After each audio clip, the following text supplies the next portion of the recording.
and get started, and as people come in, we'll just let them continue to come in. While we're doing introductions, I have a few websites up here that if you want to copy them down, you certainly can. Few of the websites, Dana is passing out, can I borrow that for 1 second? Dana is passing out a little handout like this. If you haven't got one, after she's done back there, she can come find you. You're going to come find you or leave them back there? If you raise your hand right now, she will come find you.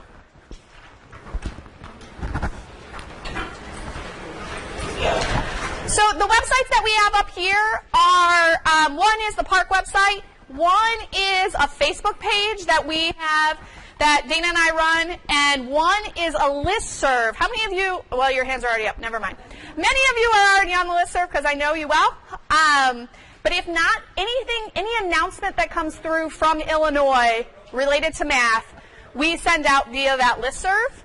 And then the last one is the Illinois Classrooms in Action page, which is where we keep a ton of information for schools, for teachers, for districts.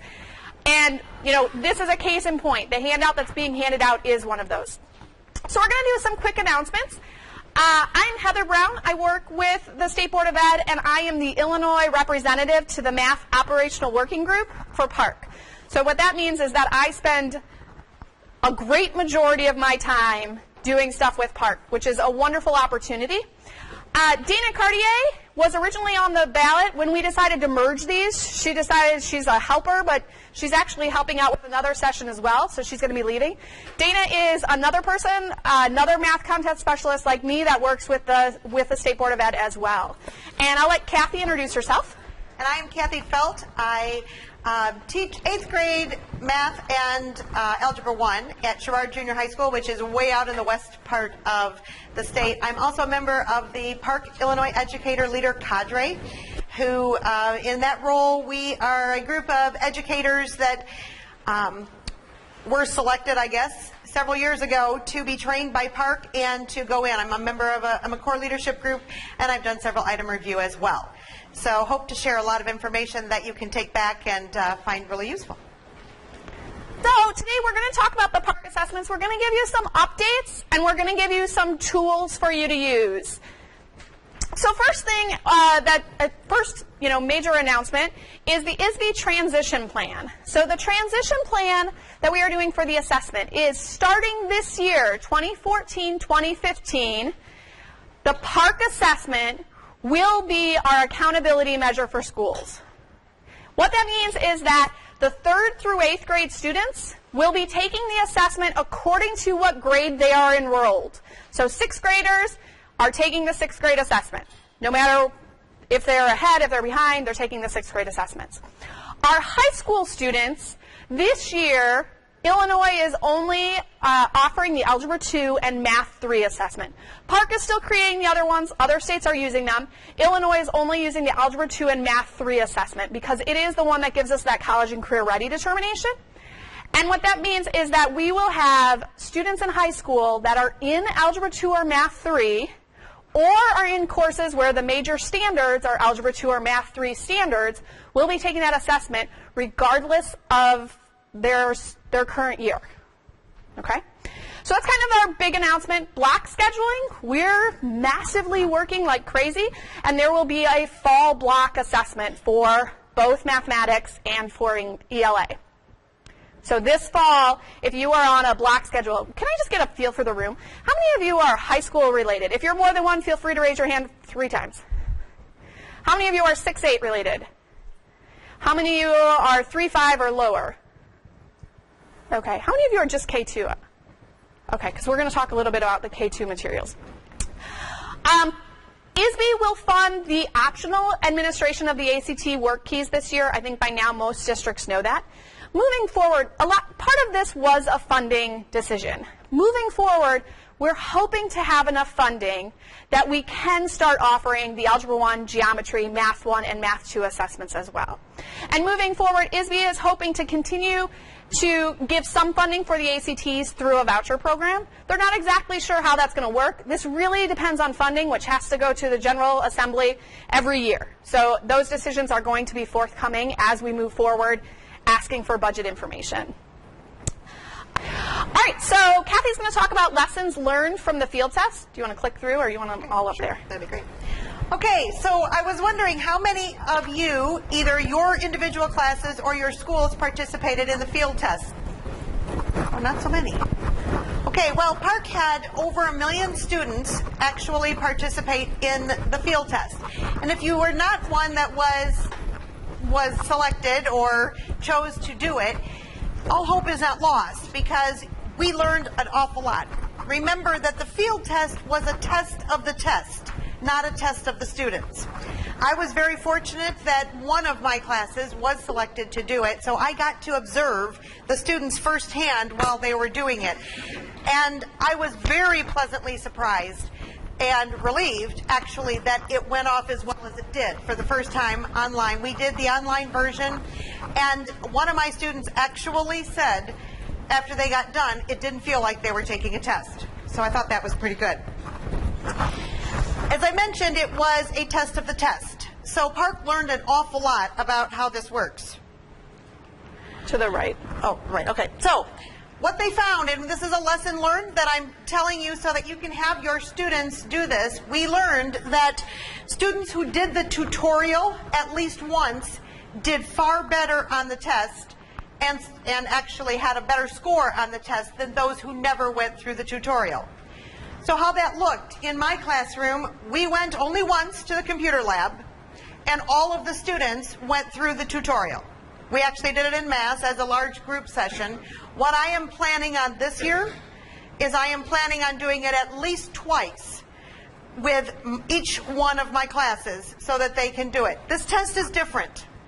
This test has significant accommodations that every student can do, not just students with IEPs. And the students need to get used to these. For example, I'm standing behind my students when they were taking the field test, and I'm looking at them and I'm thinking, oh, why aren't they just going up and grabbing the protractor? Or why aren't they doing something that was a tool that they had access to that they just simply forgot because they weren't used to having something like that before? They were used to the ISAT. The ISAT was pencil and paper. You take the problem, you take the test, you do the problems with pencil and paper. That's about it. There's a lot more accommodations that are available. Which one do I push? To the right. To the right.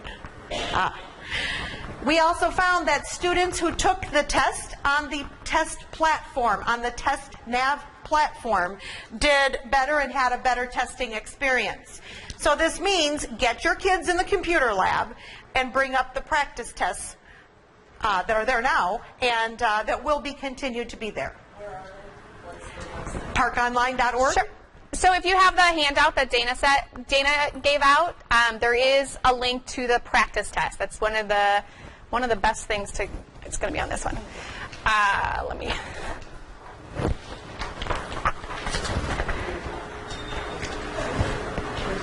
Practice test. It's on the middle of what would be page 3. It says practice test, and it's right there.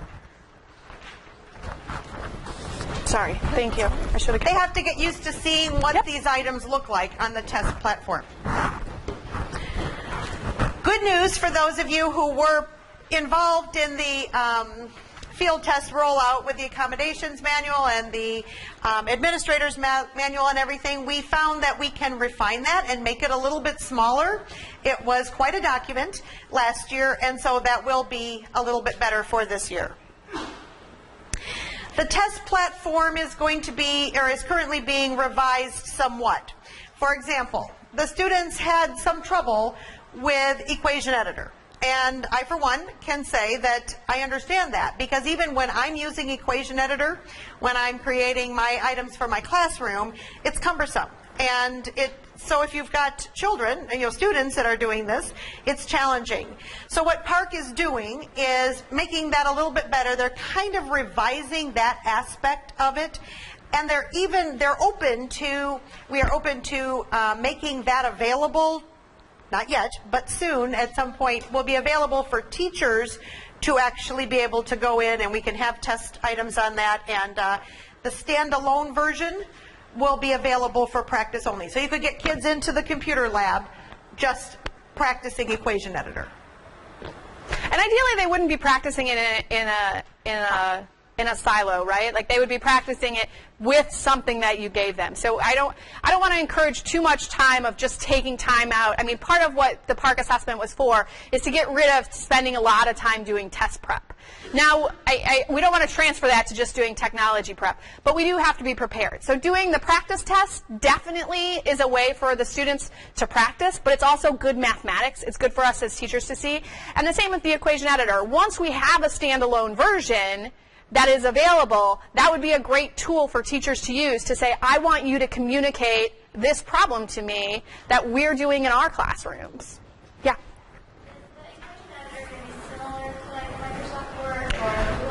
Sure. Yeah, I mean, the basic principles are the same, which, and I'll be honest, like some of the data that we looked at from this is the equation editor, what we found is that a ton of these buttons that we have, students aren't using at all. The main buttons that they're using are keystrokes, the things they can already do with a calculator. So when you do, you know, shift caret, I don't even know which one it is, like 8 or something like that, to make an exponent, you can make an exponent. That's going to be the same in equation editor. It's going to be the same in math type. It's going to be the same in Google Docs. You know, most of those traditional shortcuts or traditional keystrokes are the same. And then the other ones, the things that aren't as familiar, are going to be buttons that they can click on the button, that they can find the button and click on it. Yeah, way in the back. Yes. It worked the first time on the iPad, and it will work again on the next version. It did work on the field test on the iPad. But do remember that the iPad, it's not the iPad 1. It has to be iPad 2 or later. Yeah. And that's because of the lockout feature. iPad 1s can't be locked out. We can't have our students stopping over at Google to find the answer to something. Okay, so when we take them in, like, I'm going to take them in the beginning of November to do a practice test. If I teach 7th grade, they're not going to know a lot of the material that's on that 7th grade test. And I don't want them to be freaked out, going, oh my gosh, I'm going to fail this test because I didn't know anything on the practice test. So should we go back and do like maybe a 5th grade test just to give them some tools and all of that? Yeah. So in general, the tools are the same. So in 3.5, the tools are going to be nearly identical. In 6, so like equation editor actually changes a little bit, but it's in grade bands. So 3.5's grade band, their equation editor is all the same. 6.8, we now have more math concepts that we need. You know, we need geometry math concepts and things like that. So we want them to have it, but we don't want the 3.5 kids to be like overwhelmed by them. So what we found is we have a 3.5, it adds on at 6.8, it adds on at high school. We don't subtract anything as we go up, but we add on keys. So equation editor would be one thing. The concepts would be different, but if you wanted to use it as review, otherwise, I mean, I really encourage you to go ahead and, you know, wait a little bit, perhaps, to see it. The tutorial, they could do at any time. The tutorial is just going to show them those features, but the practice test, I mean, that's completely up to you as to when you give them. The performance-based assessment practice test is an announcement that we have later on. The performance-based assessment is going to be out. Right now, the only practice test available is that end-of-year test. And what's going to come out before the end of 2014, when I say before the end, we include December 31st. Before the end of 2014 will be the performance-based assessment. And so that would definitely be something, that's one that you're supposed to take at 70, that you're going to take about 75% of the way through the year. So that might be a better one to take early on and earlier than the other one. And 2, once it comes out, you'll have that opportunity. Yeah? How long is the tutorial? The tutorial? We got it done in one class period. I can't remember, and you know, Actually, we can stop and do all that. I want to say 50 minutes about, but I would as a, yeah, I don't know that it's that long, actually. No, it might be shorter. And we're actually creating a new tutorial that will take into account the fact that equation editor has been, you know, modified a little bit. Can you jump into the middle of the tutorial, like if you went in half a class period? I don't. Because by the time you get to the lab, get them on. Yeah. We're not going to have 42 minutes. We'll only have maybe 30 if we're lucky. So can you jump into the middle, like if you did it Thursday, Friday? I don't know. With the practice test, you can. And I think you probably can. There's probably got a review, a slider that you can use, but I frankly didn't look at that when I went through it, so I can't answer that 100%. Yeah. Right. Yeah. And if worst comes to worst, you probably could get it set up and pause your computer or something, you know, the day before, or just stop your computer right there and then restart. I don't know. There's probably a way around that. I haven't tried that. Other questions? All right, other lessons. Okay, we are reviewing also if the length of each test is appropriate, and for those of you who are involved in subject matter outside of math, we have shortened the ELA test. We realized that as a result of the field test and looking at the student results, we really can shorten it some. So they're looking at math now too, just to see if the times are right. We don't want to over-test the kids in the labs, but we want to make sure that we can get a good enough sample to really be able to say they mastered that standard or they know that standard or whatever. Okay.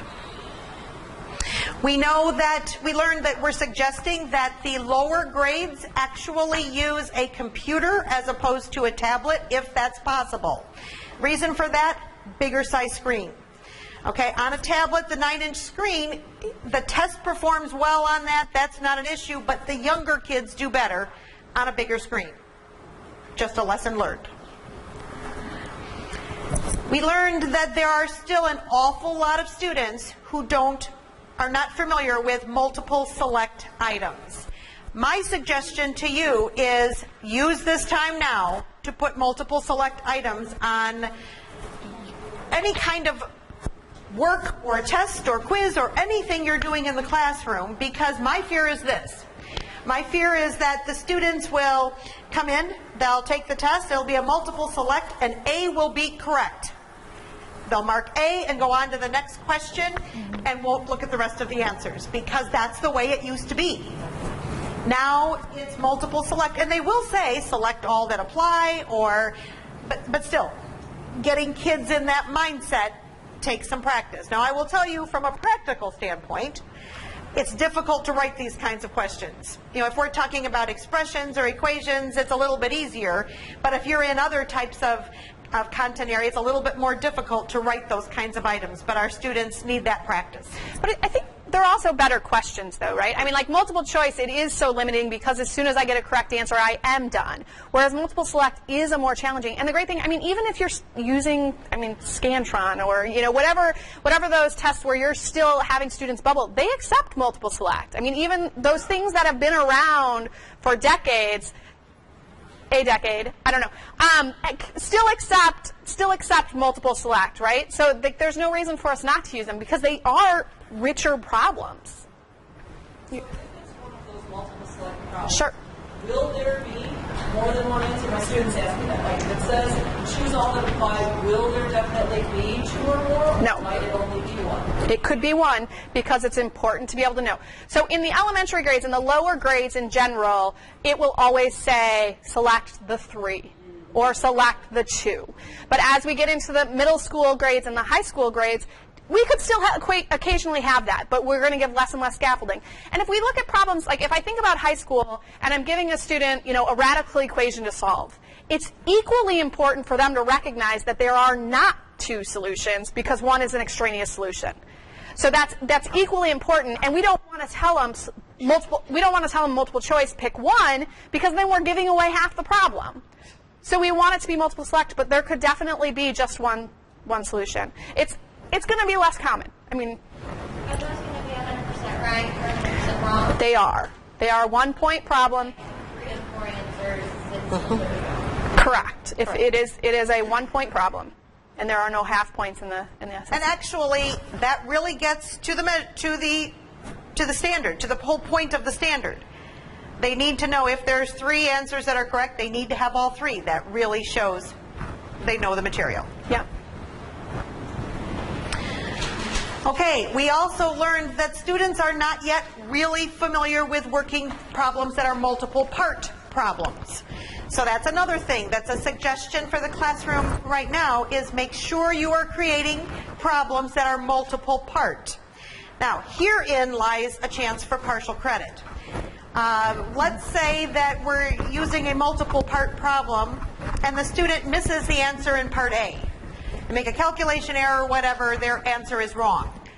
If they use that wrong answer, they'll miss the point for part A, but if they use that wrong answer correctly from there on, they'll get the partial credit from the subsequent parts, much as what we probably do in our classroom. Otherwise, it's like double Jeopardy or something. So that will be an option there. Whoops. Come on. There we go. There's been a lot of dialogue, both at the national park level and locally here, and lots of things about the fact that the test is on the computer. And if you're doing it on the computer, it's awkward for kids to draw, to compute, and all this, which I think they'll get better, and I do believe my students are better at doing that than I am. And I think my future students will be even better then, because they're digital natives. So I think they'll be better at that. However, we might want to practice problems, much as what we would do in the classroom. If I'm asking my students to do a problem and explain or draw pictures or model, do whatever they're doing, they probably will do it on pencil and paper before they'll go and do it on the board or on the smart board or whatever. So the kids can do that. They can use pencil and paper, solve the problem, and then transfer it into the computer. That's perfectly fine. But they're going to need practice with this. Okay, students need to be reminded. This one seems like kind of a silly one to have to put on there, but there were a number of students that used the online calculator on the field test, got the answer in the online calculator, and just proceeded to the next question. They didn't enter that answer into the box or whatever the problem asked for them to do. What that told us was they thought that once they saw an answer, it was electronic, that the computer knew what it was. But that's just the answer in the online calculator. So it's just a point of fact to remember that. And again, through the tutorial, that will help them a lot. They need to be familiar with all of the modification tools, such as audio text or highlighting or the various tools that are available to all students through Accommodations. Still some more.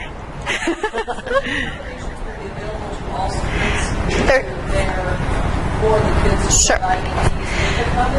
So there's different levels of accommodation. So we want accessibility for all, right? So what we have is we have things that are just built in that we want. Let me try to think of a couple examples. Gabby and I were just both talking about the fact that we're not experts on the accountability. Sorry, I was talking quiet. I'm going to talk louder again. Is the accountability is accommodations. What we see is that there are some that are available to any student. So any student can use what's called a line reader. And they can make it so that they block out the rest of the text and they can just read line by line. Any student can use that. And there are a few other features that do it. Now there are additional resources that a student would need an IEP for. There's actually any student can use. The next one is that a teacher can decide. A teacher can turn it on or off. And again, this is because we don't want too many tools out there that are going to actually get in the way of some students, but we want those students that need it to have it. So teacher will be able to say, my student needs this, and they'll be able to turn it on. And then there are another set where a school will have to show that that student needs it. And that would have to have an IEP or a 504 plan in order to have those. There's an entire accommodations manual. And like I said, Kathy and I were just talking about the fact that we're both experts at the math part. And both of us should spend more time reading up on the accommodations. So other than the fact that there are those 3 levels, I can't probably give you much more information than that. And then what will be the difference? Because I don't think everybody's doing it online this year. So if it is still paper pencil, will it be the same as the online version? And will those tools be available to the kids if they're not doing it online? Will there be a protractor? Will there be a Sure. So there should be protractors if it's available to the online students, there should be protractors available to the students. And that's required in the administration manual. And as for the questions won't be identical, because we're going to show you some of the questions. It would not be possible. Some of the questions will be identical. There are questions that, it was a good question. It was a good question whether it's online. It's a good question whether it's on the paper. The technology doesn't really change the problem. But there are definitely questions where we're going to need technology here. It's not possible, just like Dan Myers was showing. There are certain things that you can't transfer to paper. So they're going to have some different type of items. And one of the things we looked at from the field test was that comparability to see, did the paper and pencil students do better? And of course, it's a little bit apples to oranges because they are different students. But overall, Did the paper and pencil students perform similarly to the students who did it online and vice versa? And that all is information that they're continuing to extract from the field test. How closely did you look at that? That's a very big question. There's a huge research study being done on comparing the comparability. So we have a research committee, we have a psychometricians committee, and when we say PARCC, PARCC is a PARCC consortium of states. So in the same way that we have that PARCC is a group of states that made a decision to make a test together. And I think that's a really important statement to make, that this was a decision that we made. Nobody's coming down on us and telling us this is what you do. Illinois is at the table. How many of you have been involved in either an item review or a range finding or anything? Okay, I see a hand here and a hand here and a hand here. Okay, just a few. But we definitely have people across the state who are working on, different components of it. Point being is, I'm the representative for math. We still have all these other reviewers that come in and help out, but there's a representative for psychometricians. We have the option of sending a representative for psychometricians. I am not sure who Illinois has, and I can't guarantee that Illinois has one. Every state has the option to have people on that committee. And then we also have a technology committee that is doing similar research. Yeah? Side question, where's the money come for this? This is humongous. Sure. So, well, as most people know, this is kind of the big debate with the Common Core, right? Is that the Common Core was a decision made by governors of states, but then it came into a funding question, and we did have federal funding that was given to both of the two consortiums as a startup funding. But then we will be, in the same way that we pay for any of our tests that we use now, we will be paying a per test fee moving forward. But a huge amount of the startup fee, truthfully, we were lucky enough that the federal government stepped in and gave that money, because otherwise we wouldn't have new age tests. We would have, and we wouldn't have a decision at the table. We wouldn't have a place at the table, rather. It would be coming, somebody might make one, but it would be coming down saying this is what we made. But having a place at the table is because of that money. And again, that's the benefit of a consortia. Yeah. Because alone, Illinois wouldn't have been able to do this. But combined with the other states, we can pool our resources and make the test available. The consortium getting smaller and smaller. We have lost a couple states. Well, as has Smarter Balance. But as has Smarter Balance. So, a lot of states... we still have a significant number of states left. I don't know the exact number, but it's still a much better resource than Illinois could come up with by themselves. And I have to say, even if everyone dropped off except Illinois at this point, we have all those experts that did work on it. So, it still was impacted by all of those other states, even if we were to lose them, moving forward. But. And it's way better than what we had before. So yeah. I live on the border of Iowa and Illinois. Iowa was a Smarter Balance state. Iowa just withdrew from their consortia, thinking they can do it better on their own.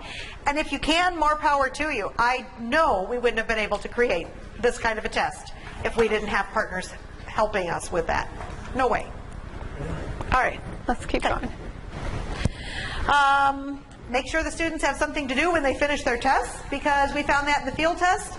Some kids will go through it a lot faster than others, and they sat there, and then, of course, they want to go on the computer, and Mrs. Felt, can I go and play math games or whatever? No, you can't. The computers are locked out. It has to be, make sure they have something to do.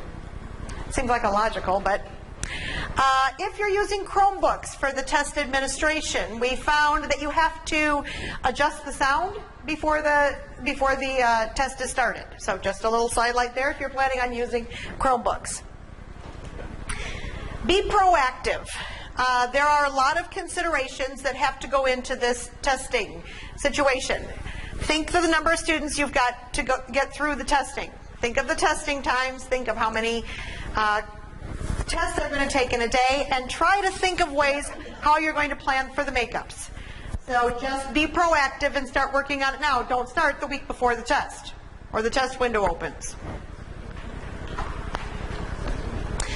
It's been suggested that all teachers need to be aware of these items. For example, this information is very valuable to teachers other than math teachers, as are the ELA items very valuable to teachers other than just English teachers. So it's been suggested that schools that have a better plan or a better system are the schools that have maybe looking at some of these for PD or in professional learning communities or things like that where they're actually identifying what it is the students are being asked to do. The cut scores will not be set until the summer. Keep in mind that we have our performance-based assessment and our end-of-year assessment. So there are 2 tests that make up this rating, and we will not even look at setting the scores until all of the students have completed the test. Because different schools start at different times, some of these students probably won't be finishing their end-of-year tests till June. And the cut scores have to be looked at in the aggregate. So just be aware, we're not going to know immediately how we do.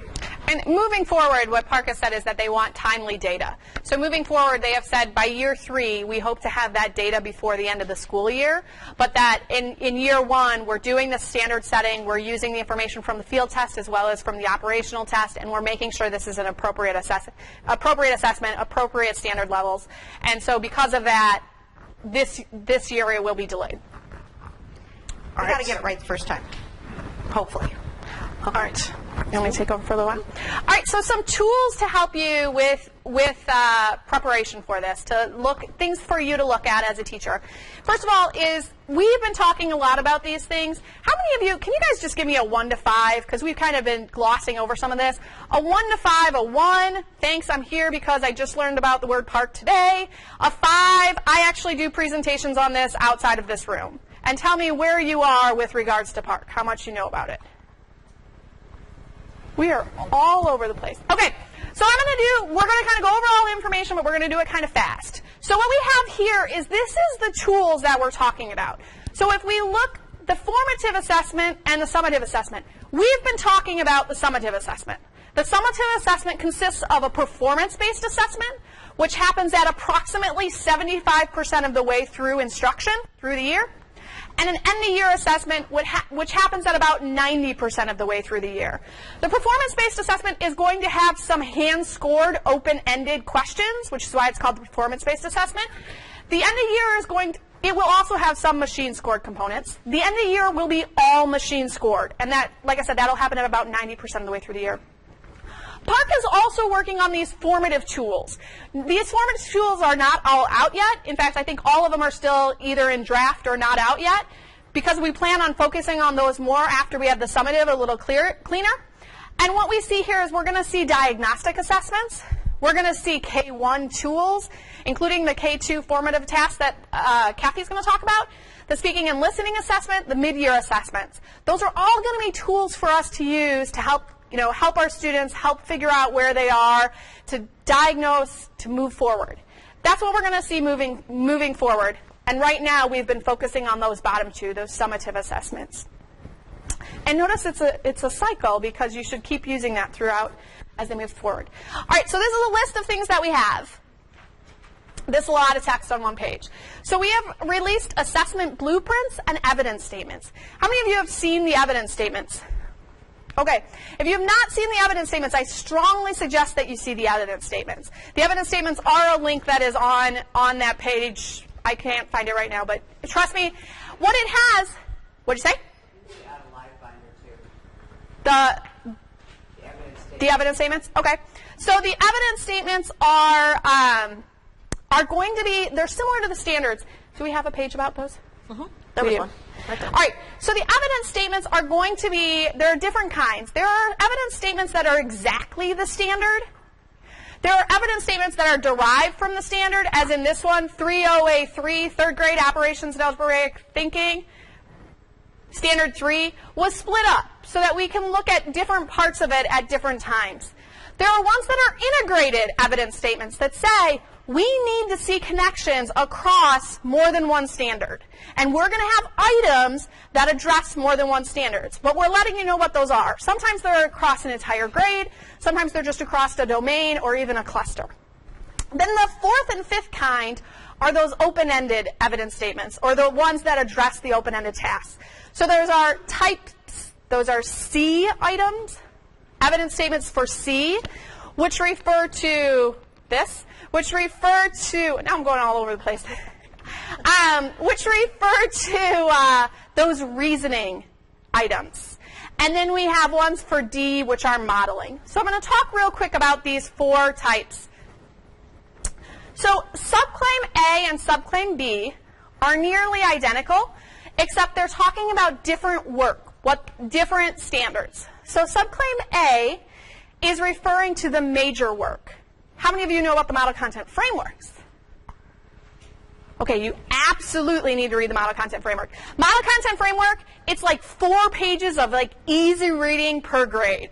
So even if that's all you read, that's like fast, fast, fast. The evidence statements are going to be, like 15 pages per grade, and much more dense. The model content framework is a very easy read. It tells us what PARCC considers major content and what they consider supporting and additional content. Subclaim C is the connections to the content, but it focuses on practice standards 3 and 6. It focuses on reasoning. Practice standard 3, construct viable arguments and critique the reasoning of others. Practice standard 6, attend to precision. Subclaim D highlights modeling, and that's where we're going to see real-world problems. Subclaim C and subclaim D are going to be open-ended items. So we have evidence statements that address each of these subclaims. And up here what I have is the total number of points. In grades 3 through 8, there's 82 points. In grades, let's call it 9th and 10th, or Algebra 1 Geometry, Math 1, Math 2, there's 97. In Algebra 2 and Math 3, there's 107. And we have the point breakdowns. These are approximate. They're a little different based on what grade you're in. And you can see how subclaim A and subclaim B. And then you can see how reasoning and modeling become even more important as you continue up through the grades. If we look at 3-8, it's worth 12 points. If we look at Algebra 1 and Geometry, it's worth 18 points. And if we look at Algebra 2 and Math 3, we have an additional 6 points. Those bottom ones should be an additional. Yeah? Is this the end of the year and performance-based put together? It is. This is the end of the year and performance-based assessment put together. So when I do professional development for teachers, I think that we're in a place now that perhaps we're more accepting of all the information that PARCC has made available to us. Never before have we had this level of transparency, but we have to know what it means, how to use it, and when to use it. So what I often suggest when I do this is I start out with a handout for my teachers that is the model content frameworks. Okay, because the major content is about 70% of the content standards. Those standards to that grade are about 70%, which is about what the point breakdown is on this as well. Behind that, I put in the evidence statements that they need for that grade level. And the reason for that is we pretty much have our feet wet, at least, with the Common Core standards. Now I have to know how that standard is going to be tested so that my students are prepared. But that's good teaching, because that gives me an example of what that really, really means in practice and how that standard is exemplified. So if people say, are you teaching to the test? No, I'm teaching to the standard. It's just an example of what that standard means, and it's really nice to see that example so I can kind of cut through everything and say, oh, that's how I'm supposed to work with that standard. I think that's very helpful because they're kind of in a place, I find my teachers are pretty much in a place now that they're ready to do that. They kind of understand the standards. Now how is it exemplified? And when we do item review, that's literally what we do. We look at an item and we say, does this item match the standard, first of all, and does it match the evidence statement? That's how we review. Yep. So, blueprints, evidence statements. We also have integrated items. We said that. Okay. So just to give you a couple things which the evidence statements give you. So again, like I said, the evidence statements are kind of this dense pack. They're packed in. We have the standards. Some of the standards are broken down a little bit. The model content framework is narrative. It's paragraphs. It tells you here's some key ideas, here's some important things, and it has a table. Like I said, it's a really easy read. It's like 4 pages per grade. But what we see in the evidence statements is it gives us some information. It gives us what the standard is, what the code is, what the standard is, but then it also oftentimes gives us some clarifications. In some of the high school ones, I know that they say, for example, and they show an example of what type of problem they're talking about. Or it'll say limited to. So like not going beyond cubic for this type of problem, or something to that effect. And we can see where those grades, in high school, we see a lot of the same standard in multiple grades. But what we see is different function types. In high school, it's the easiest one to give an example of. So we'll see in Algebra 1, it's linear, quadratic, and exponential with domain in the integers. In Algebra 2, it's pretty much everything else. Yes? So all of your tests have these standards, and if you're talking about a performance-based test that only covers 75% of the year, does that mean you've only covered 75% of the standards up to that point? Okay, great question. The evidence statements are actually broken down by performance-based assessment and end-of-year assessment. So there are different evidence statements for the performance-based assessment than there are for the end-of-year. There are tons of overlap because there are things that a student would continue to expound upon. But there are things that we say, so it's another thing you could use the evidence statements for, is to help you look at, like, are we preparing our students, are there things that maybe would fit better at the end of the year? And a lot of times those are the things that you might already put at the end of the year. Yeah? Is there a way to know this beyond the first 75% for their performance? Yes. So if you look at the evidence statements, there's a set of evidence statements that say performance-based assessment, and there's a set of evidence statements that say end-of-year assessment. And so those will tell you what's on each of the two assessments. Yes? Just one test, like ISAT used to be 3 tests. You had the 2 multiple choice with some short answer on test 2, and then they had the longer extended responses. So it's just one test for the performance-based assessment, and then just one test for the end of the year. Like one sitting? Yeah. No, it can't. Yes and no. So there are, for elementary, let's just throw out a round number of like 60 minutes or 80 minutes or whatever it is. There's Unit 1 and Unit 2 for the performance-based assessment, and there's Unit 1 and Unit 2 for the end-of-year assessment. And then I believe ELA has the same. We only do math. Yeah. We only do math. So there's 2 units in the performance-based assessment and 2 units in the end-of-year assessment. We don't know about how long each is. All of that information is on the website, parconline.org. All the times are listed there. Yeah. And it's dependent on the grade a little bit. Okay. Performance level descriptors, once you're kind of past those other things, are another thing for you to look at. Performance level descriptor says, let's look at, and we actually use, Jason Zimbo, one of the authors, came in and we used the word bucketize. He seemed to think that was a word that we used very frequently. And we put these standards, and we put them in kind of clumps and said, well, what does a student that's looking at these clump of standards, like functions might be a clump. And that's a bad one because it's also a domain. But we looked at them and we said, what does a student that earns a 2 or a 3 or a 4 or a 5 on the PARCC assessment look like? Because PARCC assessment is a 1, 2, 3, 4, or 5 is what a student's score will be. And so the performance level descriptors give us an example, tell us this is what a 5 student can do, this is what a 4 student can do, this is what a 3 student can do, this is what a 2 student can do. And here's an example. So again, we kind of broke these into buckets. This bucket was proportional relationships. And we showed a student in level 2 uses and uses simple. This one analyzes and uses. Multi-step. And it goes up as we move along the sides. And there's more than just that. So sometimes the top thing might stay the same, but there were other things that were added below it. Okay? Big aha. Okay, so the big ahas that I got from going through all this and all of our PARCC training was that we need to use all of these tools as guidance for our teaching, not just for our testing. So if I'm looking at the Common Core standards and I'm looking at what do they mean, the evidence statements will do a lot about telling me what that means. The performance level descriptors will help me understand, perhaps, what standards I might clump together and what the level of performance is that will indicate mastery for my students. So it is more like, what should our classrooms look like? We have to get away from leading our kids. And it's hard for us as teachers to do that. It's hard for us to not lead them. I'm guilty of this. I had questions in the past, of course not now, but in the past, where I said solve using the quadratic formula. Could they have gotten the answer without using the quadratic formula? Of course they could have. They might have completed the square. They might have done whatever. Or I might have said, give me both answers. I might have done things like that. I led the kids.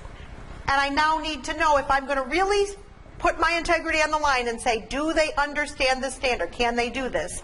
They have to know a lot of that information. Go ahead. So I just finished doing proportional reasoning in 7th grade, and they teach them like 5 different ways to determine whether a relationship is proportional or not. So are you saying that on the test, they're not going to say, determine if this is proportional by finding a unit rate? They're just going to give them the situation and ask if it's proportional, or? Sure. So there's definitely going to be items, so yes and no. I'm going to answer that to everything, right? So there's definitely going to be items that will say, is this proportional? Period. There will be questions that are open-ended. They'll say, is this proportional? Explain why. And a student could use different ways. There could also be an item that said, this student said it's proportional because the unit rates are the same. Decide if they're correct. So a student, or because the slopes are the same, or because the slopes are different. So a student would have to recognize those methods in order to accurately critique another student's work. And there might occasionally be, I'm not going to say that there aren't any problems that will tell you, there are problems that say, solve using completing the square. And it'll say, show step 1 or something like that. There are problems that could say that. But absolutely, there are going to be a huge majority that allow the student to look at it from the way they want to look at it and ask them to, explain their reasoning. Yes? The student solves it, not the way that it's asked. Are they completely wrong? They didn't meet that. So the problem would be... They're given partial credit because they've proven that they know how to get the answer. So like for the completing the square one, it's using the equation editor. It's scaffolded for them in a way that they would have to enter it as a completing the square. There would be they couldn't possibly enter it differently. So it would have there could be a problem where it said x, or parentheses x, write it in the form, parentheses x plus blank squared equals blank. And it would have those blanks that they would have to fill in. So it wouldn't be possible for them to do it a different way. Does that make sense? Yeah, and that would be the case for junior high level and other. Sure. I mean, it could be that there would be, if it's an open-ended question, and we said solve using this, which is possible, right? Like there are certain times where, in order to say they've mastered it, we need to know that they use a certain method. If it were to say that, and the student said, I don't know how to do that, but I solved using this method, they would get partial credit. They're not following directions, so they're not going to get full credit. They haven't fully done what we've, the standard we're trying to assess, but they've gotten something right. If it's an open-ended question like that, they would absolutely get partial credit for that. But keep in mind, too, there have been multiple items that I've reviewed on my own. And, of course, I can't divulge. I've signed away, my firstborn's life, that I can't say. But I can talk generalities. There were multiple items that I reviewed that in the answer document, or in the key that goes along with the problem, we did indicate, and, of course, I reviewed 6-8 is where I reviewed. But we did indicate, or other method. Absolutely. As deemed appropriate, or as other, correctly solved method, because sometimes, and that's going to be the majority. Yeah. There's going to be more that say something like that. Like if it just asks you, if it's an open-end question, it asks you to do it, most of the time it's not going to tell you specifically how to do it. Because keep in mind, we're not trying to teach procedures anymore. I mean, well, we do, but yeah, the focus is on conceptual understanding. Yes. Yes. For an algebra type thing with quadratic formula, will it specify if it's an open-ended question whether they want the answer in simplest radical form, or if they want it as a decimal rounded to the nearest tenth or something like that, or will you accept whatever? Either. I have seen problems that I'm trying to think if I've seen problems that asked for exact. I've seen problems that asked for a decimal equivalent.